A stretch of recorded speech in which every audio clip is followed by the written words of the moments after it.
Hello everyone, welcome to the latest episode of All on the Table. I am, as always, Fatter Phil, and with me is Fat Adam. Hey. Coming at you from our brand new microphone. Fucking Yeti. Courtesy of my birthday. Yeah, this thing is... the only reason I'm wearing the headset today, guys, just in case you're wondering, is it's our first time using it. We just want to make sure the audio stays and that it doesn't cut in and out or anything like that. And this is the first day where we're reviewing things as part of Game It All's Reviews from the Crypt. Where we review classic and sometimes not so classic RPGs, board games with a horror theme. Today's theme, including within the horror theme, it's like layers. It's like a Russian nesting doll of I was going to say it's like an onion. It's like an onion. Yeah, like an onion. Today we're doing themes influenced by the works of H.P. Lovecraft. Lovecraftian, some might say. Now, for those of you who are unfamiliar, Howard Phillips Lovecraft is a prolific horror author who lived during the 1920s. That's his real name? Howard Phillips Lovecraft. Did not know that. Yeah. Interesting fact of the day. He's a prolific author from the 1920s. He, during his lifetime, he had a couple of his stories published, but they were never really successful. Only posthumously did his work gain any kind of real prominence. The most famous of which is Call of Cthulhu, which you've probably heard somewhere in pop culture. My personal favorite Lovecraftian stories are the Call of Cthulhu. I also very much enjoy At the Mountains of Madness. I like Whisper in the Darkness, and also... oh my god. I'm trying to think of the name of it. Drugs. No, it's the one. Anyways, I'll think of it at some point during the podcast. Oh, you'll remember it randomly throughout. I'll remember it randomly, I'm sure. Now, the thing about Lovecraftian horror that people need to understand is, unlike regular horror stories, it's not about the monster. It's not about it's going to get you. The true fear that is generated by a Lovecraftian horror tale that sets it apart from the others is the chilling thought that ultimately humanity, you, anything you've done, makes absolutely no difference whatsoever. It is the sheer acknowledgement that you are lesser than a speck of dust in the universe. Anything you could possibly do has no bearing on anything. It's kind of like a combination of nihilism and just being forever lost. And that's where the true horror in a Lovecraftian tale is. It's not the thing you've seen that scares you, it's that... What lies beneath. It's like that thing isn't even the scariest part of that thing. Mm-hmm. So the first game we're going to review is a relatively new game. It is from the Game of the Month at the Comic Hunter last month. It's called Escape from Relay. It's called Lost in Relay. Lost in Relay? Sorry, Lost in Relay. It's an inexpensive card game, around $20. Not bad at all. Yeah. Nice tin, too, for a $20 card game. Nice tin. The product is good. The card stock is really good. Yeah. It's really nice. They crack it open there, show them the cards. Now, the theme of this game is you are a bunch of explorers from the story Call of Cthulhu, where you find the ancient sunken city of Relay, where dread Cthulhu, an elder god, lies sleeping. In the story, when they find Relay, it rises from the ocean somewhere in the Pacific, and it means that great Cthulhu will awaken from his eons-long slumber. And when he does, he will devour the world. Now, you are explorers exploring the city as great Cthulhu is awakening. The point of the game is there is no winner. There is only one person who loses and everybody else doesn't. It's an elimination card game where you have to eliminate all the cards that you have until you have no more cards left, and then you don't lose. And then the next person until they don't lose, and so forth until the last person is remaining, and he gets devoured by Great Lord Cthulhu. And he loses. But, hey, good news about him, if you play another hand, he gets to go first. Yay! The man who lost his soul once gets to be the first person. Oh, he's not just to lose devoured, his soul man. next It's more game. than his soul. He's just John. Just done. Every piece of him. There's nothing left. His So how the game works is you get dealt 5 cards. It depends on how many players are playing. You get dealt a certain amount of cards, and then you get dealt out 5 cards face up in front of you, which is your escape cards. Then you choose one of the cards you've been dealt. If you're playing 4 players, it's 5, and then you put it face down next to your escape cards, and that's your ultimate escape card. Turns go in first in clockwise fashion, starting with the person who was asleep the last. Mm-hmm. Person who slept the last. Good idea to nap during the day if you're going to play Yeah, this game. when Adam had a nap in the afternoon the Did. first time he played it, and he got to go first. So you play cards from your hand. There are 2 types of cards. There are horror cards, and then there's the standard cards. The standard cards all have a number between 1 and 10. All of them are the same. So all the 1 card is exactly the same card. Mm-hmm. All of the 2 card is exactly the same card, and so forth. And you play cards. Either you play a horror card, which you can play at any time, or which has its own little symbol. It looks like a branch. Or you can play any number of numerical cards that is greater than the number of the last one. So if there's a 2 on the pile, then you can play 2s or higher. If there's a 5 on the pile, then you can only play 5s or higher. Of course, the exception being horror cards. You can play horror cards whenever you like, but you can only play 1. Now, your object of the game is to get rid of your hand. So you play your turn, you get rid of the cards in your hand, then you draw back up to your maximum hand size, which is in a 4-player game is 5 cards. You keep going through the cycle until all the cards are gone from the deck. Once all the cards are gone from the deck, then once you have no more cards in your hand, at the beginning of your turn, you can pick up one of your face-up escape cards, the 5 escape cards that you put face up at the beginning of the game. Then if you can play it, you play it. You keep doing this until you finally have no more of the face-up escape cards, no more cards in your hand, and you can pick up your ultimate escape card. When you pick up your ultimate escape card and play it and have no more cards left in your hand, you have just not lost. You've escaped. You've escaped for now. It's hinted at in the game rules that even though you escape, it does not mean you will ever get away permanently. You will just be lost in relay for all eternity. You'll be lost a little bit longer than the last guy. Yeah. Now, the thing that makes There the are game... 5 of each card. The 5 of each card? That came up when we were playing, I remember. Okay. There's 5 of each, so the max combo in the game is actually 5 written on the card. Yeah. So how it works is eventually you will end up drawing cards. Some effects from some cards will make you draw the entire discard pile. Mm-hmm. So when you draw the entire discard pile, that becomes your new hand.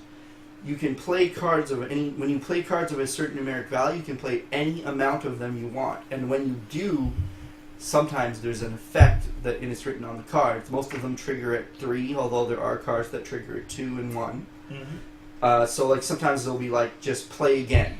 Or change the order of the turns. Like flip over to see... There's a little coin that tells you what direction the game is going in, and you flip the coin and it goes in the other way direction. So clockwise instead of counterclockwise.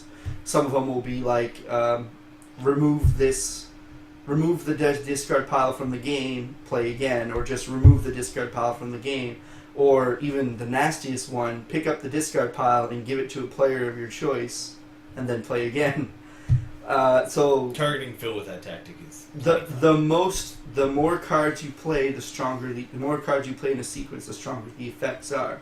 And so sometimes it actually gets really good if you just draw the entire discard pile, and then all of a sudden you're like, I'll play these 4 cards, play again. I'll play these 4 cards, play again. I'll play these 4 cards. You pick up this whole deck. Then I'm out of cards. So, you really fuck other people. It gets quite intense real quick once the deck is gone. Because at that point it's just people just fucking each other up as much as they can, playing like huge combos and things of the sort. It's really easy to learn. Like, I basically explained the entirety of the rules there. Like, there really isn't anything other to the game. We picked it up, and 2 new players were able to play within 3 minutes. Yeah, like the moment they saw the first few turns go by, They were good. they were good. They We were actually played- the first two out. Yeah, And you and Marty. the two new players. I think Marty got lost. Yeah, Did. Marty lost the first game. So it's very good. A lot of fun, inexpensive, good little ice-breaking game. It feels kind of like Delirious Madness if you really get into the game, and all the cards you pick up and all the cards you throw away, like as much as possible and things like that. So it's got a really good theme for it. It really fits the Lovecraftian theme very well. Embossed tin. Yeah, embossed tin. And it's really top quality product. Like for $20, you are getting a great little great little game. Review wise, I give it a solid 4. I've yet to. I want to play it again. I've played it about a dozen times. I want to play it again. I want to show it to people. I like it. I think it's good. A 3.5. 3.5. You I haven't only played as it the much. once. You only played it the once, but you had fun. Oh, that's it. I had an absolute blast. I just can't keep giving high marks because I'm giving high marks to everything. Well, except for the video game reviews. Yeah. Well, some games Those just have fucking been suck. really bad. They're like, I have a 95% on Steam. I'm like, yeah, I'm giving you a 5.2. You're shit. I don't understand why you have such a high rating, but you just a big pile of shit. Did you pay people for that rating? I feel like it. It's like, we'll give the game away for free if anybody gives us a good rating. Anyway. So that's Escape from Relay. The next game. Now, I will start by saying, just before he says the title of this game, I'm going to give this one of the highest marks I've ever given, because in my opinion, it's my second favorite game of all time. I'm biased. It was the second game I ever owned. This game is another game of the Lovecraftian style. It is part of the Arkham Horror family of games.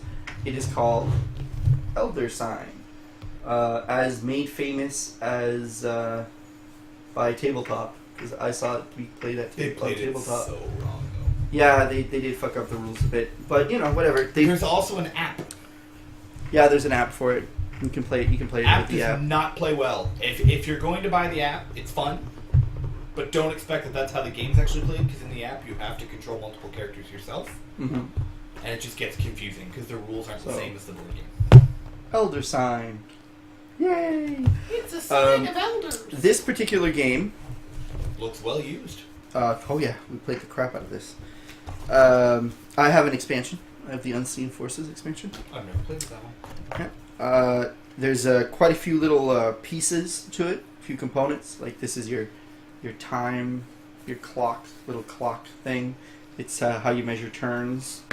Then you have a different kinds of cards representing different things. So you have like these cards here with this weird back. They're your investigators. So they're the different characters you can play.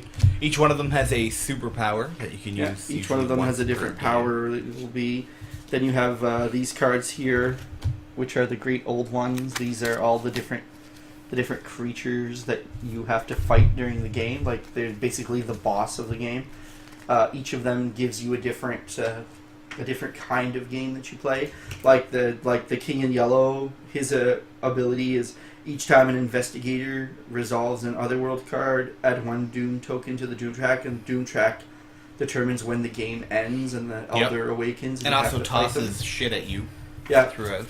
And like Ithaqua is his ability is each time an investigator uses a unique item or a spell, he loses 1 stamina point.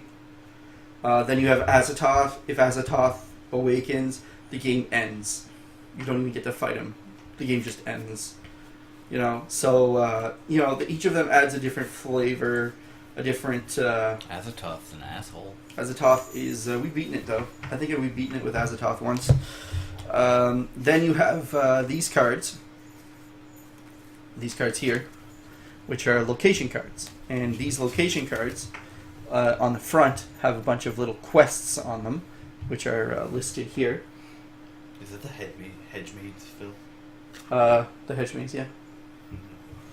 And then on the right here tells you what the reward is, and right here tells you what the on the left is the reward, On the right is what happens if you fail the quest. The penalty. The penalty. So sometimes it'll take damage, sometimes you'll lose your sanity or whatever. Each character has 2 different traits. They have sanity and they have actual physical damage. Yeah, and then they have if either one reaches 0, you are dead. And then they have another trait that is essentially kind of a form of what superpower they have, yep. or what they're good at. And then you have these cards, which are also location cards, but they're the otherworld cards. Oh yes. They only get triggered by certain events in the game. They are tougher to beat. They are tougher to beat usually. Sometimes they're usually. easier, but the rewards are usually better. And these are the games you build your board with them. Usually you take 6 location cards, and then you have everyone has their investigators, and then how you play the game. You have these little cards here. All this little stack of cards. This stack here with the clock on it determines what's going on every turn and what the objective of the turn is. So, for example, every time the clock hits midnight, so every 4 turns, something happens. So you flip over one of these cards. And we should say, by 4 turns, if there's 4 people playing, each person will get 1 turn. That is considered a turn of the clock. Yeah. Because every person who goes... So if you're playing 2 players, for instance, I believe it's 2 to 5, right? 2 to... I have the expansion. 1 to 8. Yeah. I was way off. Yeah. If you're playing by yourself as 1 person, you'd basically get 4 tries before the clock would hit midnight. Yeah. If you're playing 4 players, each one of you would get 1 try before it hits midnight. Yeah. If you're playing 8 players, well, fuck. 2 days are going by every turn. Every turn, yeah. So like, for example, like a warning, there is no immediate effect today. And then the other ability is the next time the clock strikes midnight, add 2 doom tokens to the track. So the next time 4 turns goes by, you add 2 tokens to whether or not the game ends. Yep. Or this one, a monster appears. Fuck you, monster. All adventure cards with at least 1 Elder Sign reward have 1 less Elder Sign reward today. And so forth and so forth. So these trigger during every midnight. Most of them are not good. Yeah, most of them are not good. Some of them have like a good thing, but also a bad thing. Like Yeah. some of them actually give you a benefit, but it's going to be even worse in the long run. And then you have other cards based on your powers your investigator has. So like you have the red card, which is unique items. So there's like a bunch of magical books or magic items, like alien statue, powder of Ibn Ghazi, things like that. Then you have your standard items, which is the yellow cards. The yellow cards are like an axe, a lantern, a bottle of whiskey, a lucky cigarette case. Then you have your ally cards, which are orange. Your ally cards are different characters that you can recruit to help you. They're on your side, and they help you accomplish missions, giving you bonuses. If you have one of the expansions, you can be either cursed or blessed, which gives you certain dice that help you. Is that the expansion that you have? Yeah. I never played with the curses. Yeah. And Do you find that that's a fun addition to the game? it is. It's not bad at all. Like a needed one, though, or just fun? So how the game actually plays? A needed expansion or just fun? It's fun. It's fun. It helps. Like some games, when you buy expansions, it's like you need that expansion for the game to be as fun as it should be. No, Some games not are in just this fun case. little add-ons. So how the game works is during your turn as an investigator, you get a certain amount of dice to roll. You have in this case, before the expansions, you have 3 colors of dice. You have the green dice, which are the basic. Yeah. You have the yellow dice, which are mundane help. And then you have the red dice, which is supernatural help. So usually, mundane help is like if you have a yellow item, they'll usually give you a yellow die. If you have a red item, they'll usually give you the red die. Now, the red die, all of these dice have little symbols on them. So, show them to you. So there's Phil's getting up close and sexy. there's the clue token. The clue token. Yep. Then there's the knowledge scroll. There's the madness symbol. And then finally there's the skull symbol. Madness symbol can be fun. Then the difference is certain other dice, like the yellow dice, has a 3 clue symbol, whereas the yellow dice doesn't have the madness symbol. It also has a 4 clue instead of a 3. And the red one also doesn't have a madness symbol, but also has the critical success symbol. Now, what you do is, based on the amount of items you have that give you whatever bonus dice or whatnot, normally you just roll all 6 green dice. And you count up the symbols, and you match them to whatever thing you're trying to beat. So, let's say we have the Ancient Relics card. The Ancient Relics card. So you need 3 investigation and 1 scroll for each level. You need 3 investigation and 1 scroll to beat Ancient Relics. And then you beat the next one, 3 investigation and 1 scroll. Once you've beaten the 2 of them, you roll your dice, you count up the symbols.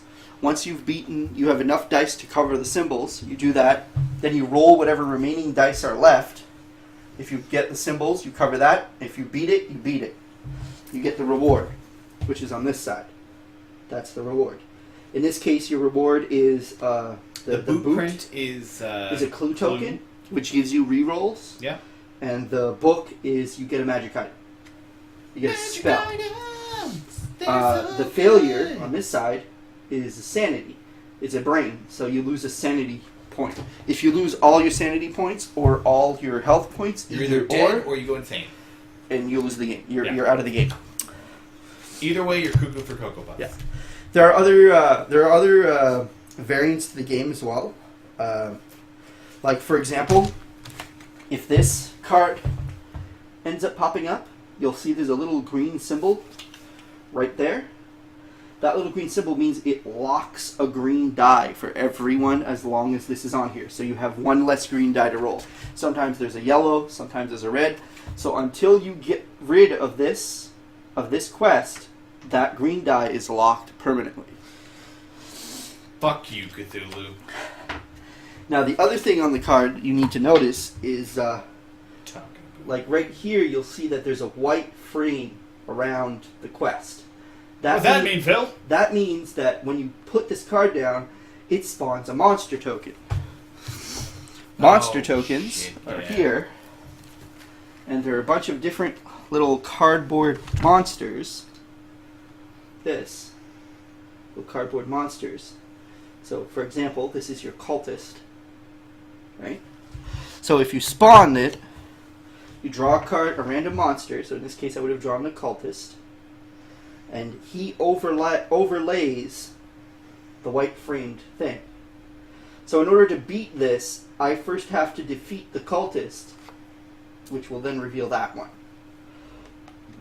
Now the cultist, here, it's a split. So it needs either a knowledge, which is the scroll, or a madness, or a skull, which is the skull symbol. So if I roll the dice and I get either of those, I eliminate this, and then I can work on the rest of it. Makes it that much more difficult. And then now when once you defeat a monster, they have a numerical value in the back, which is a score number, and you can turn in score tokens, which buy is additional benefits. Monster trophies, to either heal yourself or buy more items or buy elder signs, which is ultimately how you win the game. And once you defeat that monster, he doesn't come back if you happen to lose that card, right? No, he goes back into the discard, into the draw pile, pit. and then he can get randomly drawn again. Nice. Now, how you win is you need to defeat the monster with a certain number of tokens. You need to get it's elder signs. Or elder signs, sorry. You need to get elder signs, and you need to stop him from getting omens. So on the monster, let me just find an easy one here.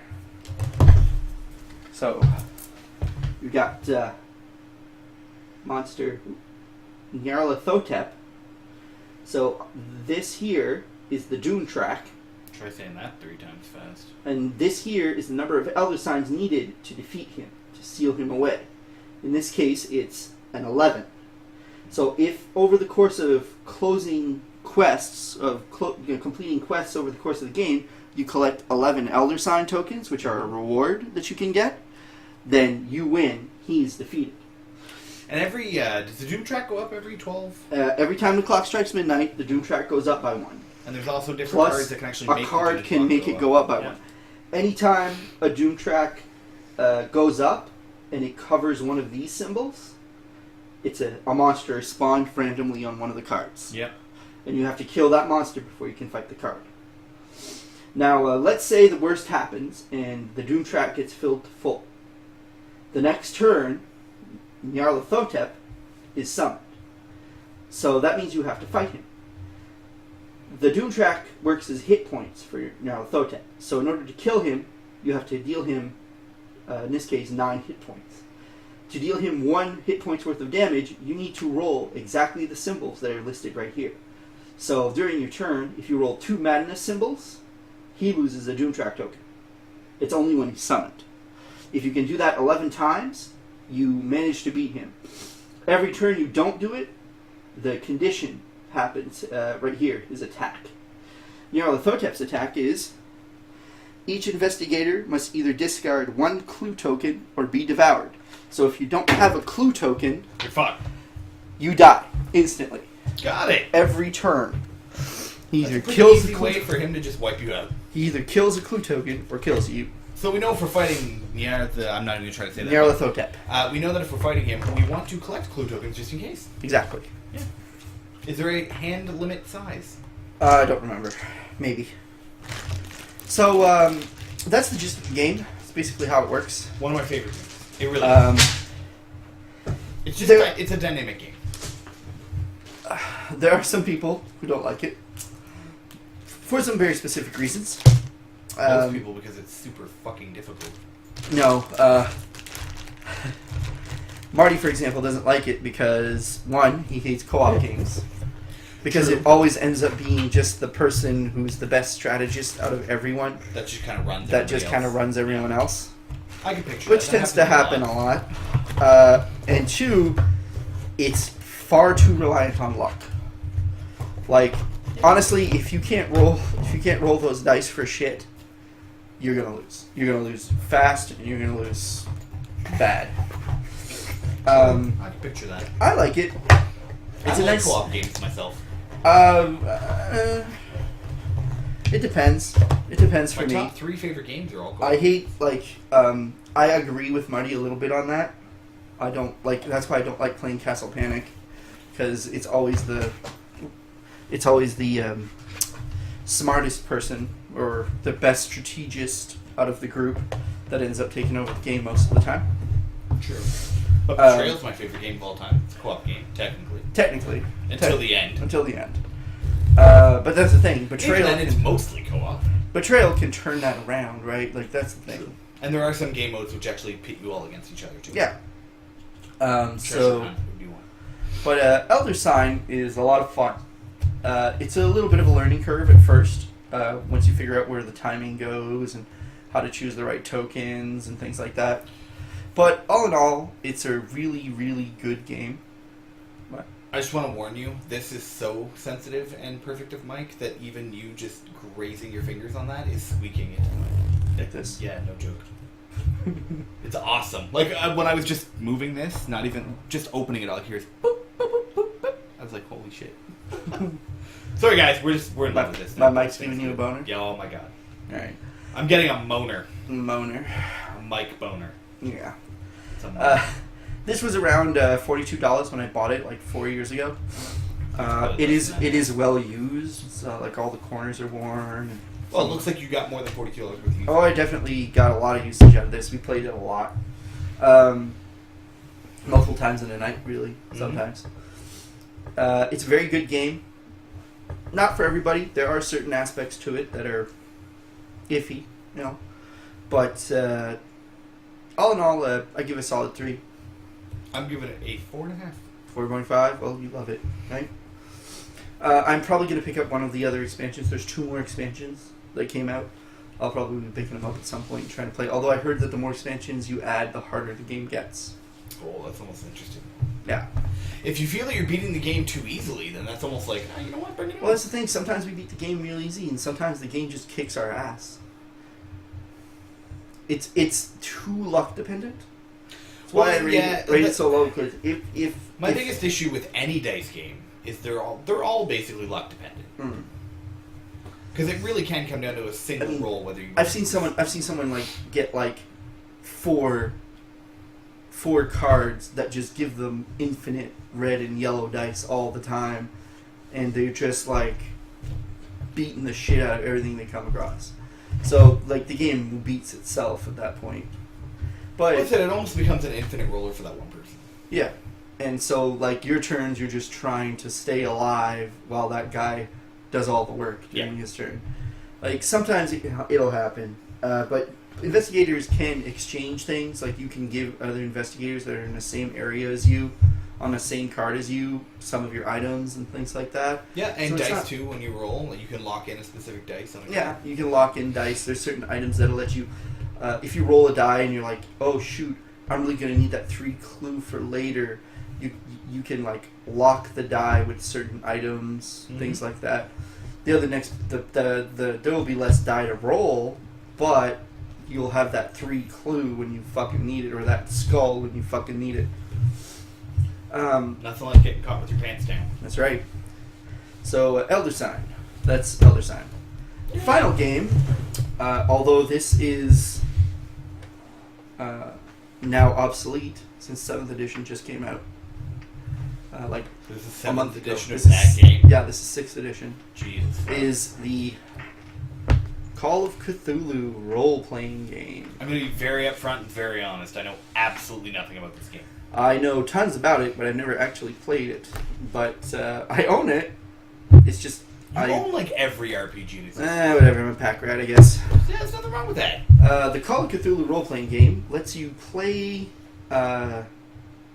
role-play as characters from the 1920s. There's really rules for almost every era. What kind of focuses more in the 20s? The 20s is the default setting. Makes sense. As part of the stories of H.P. Lovecraft in that universe, where Cthulhu and all the old ones and all that happens. In it, you play just a normal schmuck from the 20s who suddenly gets thrust into this world, or you suddenly find out that the world is not what you thought it was.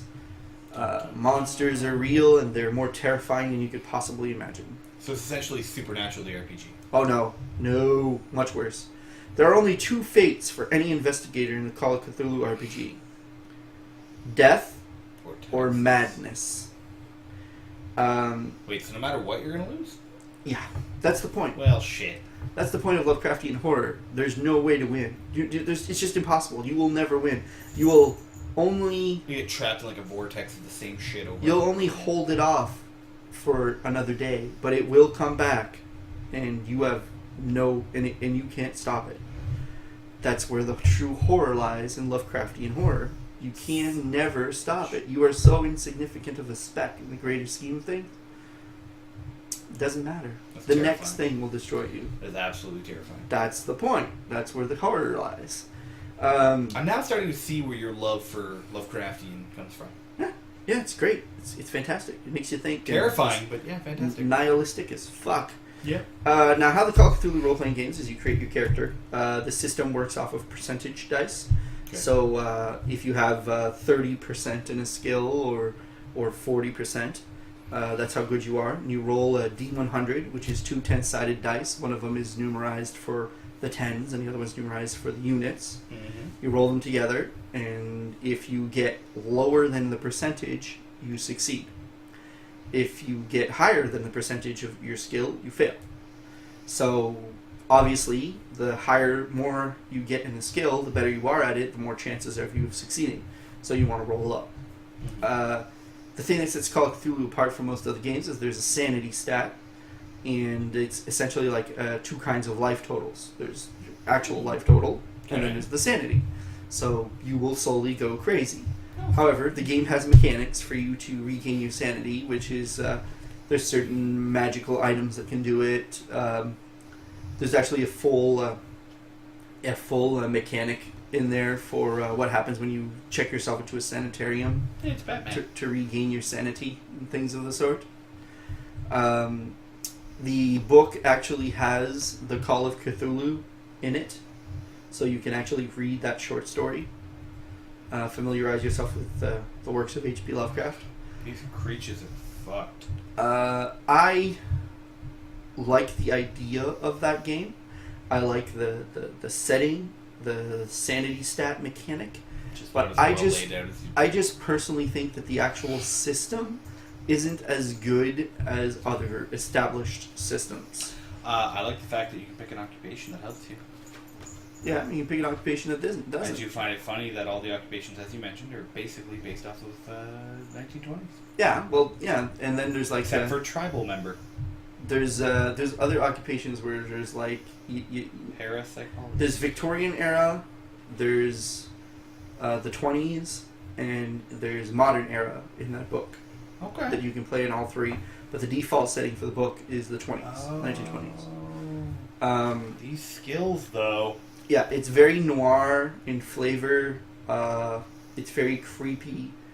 You lose sanity really quick.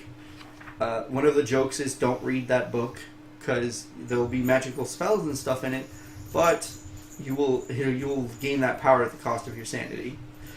You'll gain that knowledge at the cost of your sanity, but you might need that knowledge to fight some of the evil things that you will encounter, or at least not die to them. I've run a Call of Cthulhu game, or a Lovecraftian game, I would have called it, but I used a World of Darkness, new World of Darkness system, and I just replaced the humanity stat with a sanity stat.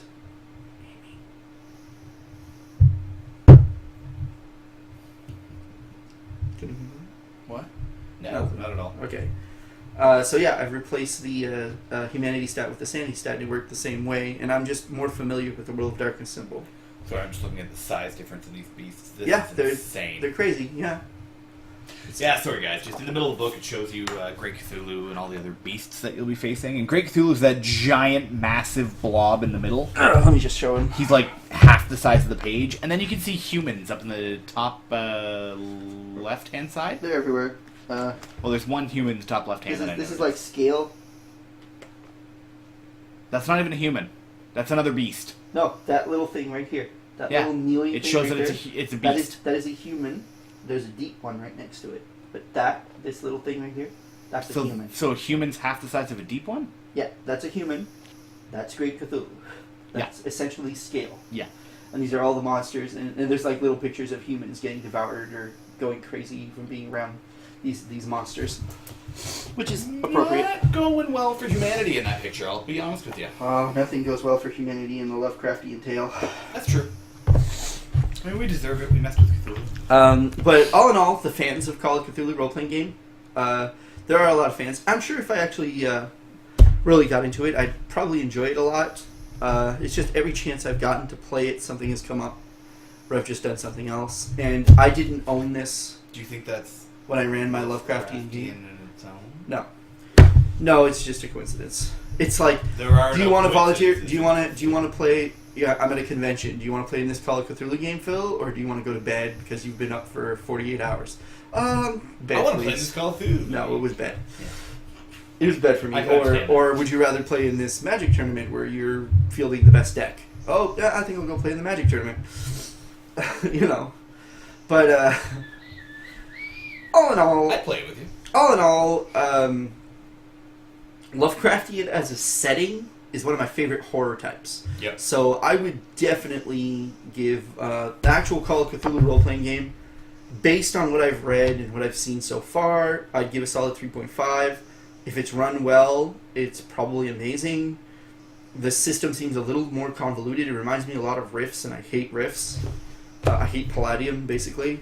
Yeah. It's just unnecessary. I was not big on that. But Call of Cthulhu is probably way more... to me, it feels very GURPSy.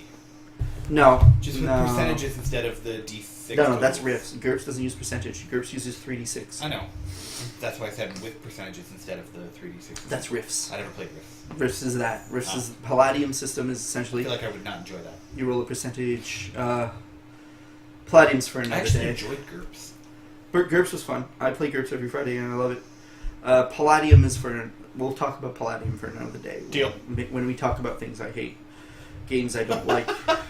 We'll do a Things We Hate cast while we're at it. We have to. I mean, we can't always be RPGs that suck. And RPGs that suck or aren't that good. We can't always love everything we do. Oh, don't worry. Once in a while, we have to hate shit. Oh, I'll hate shit. You wait. I have to get a hate on. I've been waiting to get a hate on. I have. Let's see. What are RPGs I hate? Rifts. I hate Mage. I wasn't too fond of. What's it called? Well, I guess that's still Rifts. That's just Heroes Unlimited. Anyways, there's a list. I'll go through them. There's a whole bloody list. So that's it for Lovecraftian games. I hope you've enjoyed this brush with madness. So Phil, what are we doing next week? Next week, we're covering one of my favorites. One of my personal favorites, something I'm incredibly, intensely familiar with. We will talk about the old world of darkness. And we will cover quite a few games from that line. So, join us next week. And make sure your fangs are nice and sharp. What? I love you, Fatter Phil. Oh, you don't. You have to talk that close to the mic, just as our goodbye. You love my microphone, not me. You need to understand how this makes us feel when we can hear our voices sounding like they do right now. Thank you so much for tuning in to All on the Table with Fat Adam and Fatter Phil. Yeah, and we'll see you next week. Have a good week, guys.